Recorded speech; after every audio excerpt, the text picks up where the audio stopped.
Kerala vision ന്യൂസിൽ മധ്യാഹ്ന വാർത്ത ആരംഭിക്കുന്നു. വാർത്തകൾ തത്സമയം യൂട്യൂബിൽ കാണാൻ കേരള വിഷൻ ന്യൂസ് 24/7 സന്ദർശിക്കുക.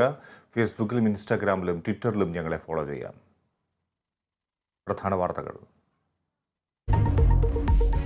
തൃപ്പൂണിത്തുറ ഹിൽ പാലസ് പോലീസ് സ്റ്റേഷനിലെ കസ്റ്റഡി മരണത്തിൽ പ്രതിഷേധം. സ്റ്റേഷൻ ഉപരോധിച്ചു നാട്ടുകാർ.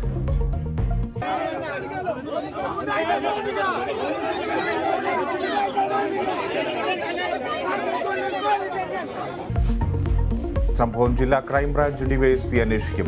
SI ജിമ്മി ജോസിന്റെ സസ്പെൻഷൻ. കൊലക്കുറ്റത്തിന് കേസെടുക്കണമെന്ന് പ്രതിപക്ഷ നേതാവ്.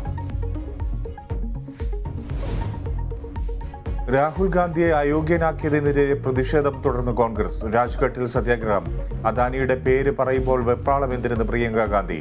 രാഹുലിന്റെ പോരാട്ടം രാജ്യത്തിനു വേണ്ടിയെന്ന് മല്ലികാർജ്ജുൻ ഖാർഗെ. അയോഗ്യനായ MP എന്ന് ട്വിറ്റർ ബയോ മാറ്റി രാഹുൽ. സംസ്ഥാനങ്ങളിലും പ്രതിഷേധം. ISROയുടെ LVM-3യുടെ രണ്ടാം ദൗത്യവും വിജയകരം. OneWeb 2 സീരീസിലെ 36 ഉപഗ്രഹങ്ങളും ഭ്രമണപഥത്തിൽ.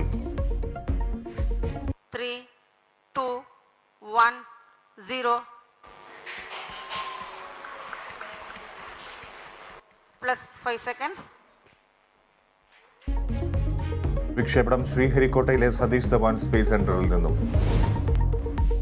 ഇടുക്കിയിൽ വീണ്ടും കാട്ടാന ആക്രമണം. പെരിയകനാല എസ്റ്റേറ്റിൽ ജീപ്പ് തകർത്തത് അരിക്കൊമ്പനെന്ന് സൂചന. അരിക്കൊമ്പനെ പിടികൂടാൻ പദ്ധതികൾ ആവിഷ്കരിച്ചു വനം വകുപ്പ്. ജനങ്ങളെ ഉപദ്രവിക്കുന്ന കാട്ടാനകളെ പിടിക്കാതിരിക്കാൻ കഴിയില്ലെന്ന് മന്ത്രി AK ശശീന്ദ്രൻ.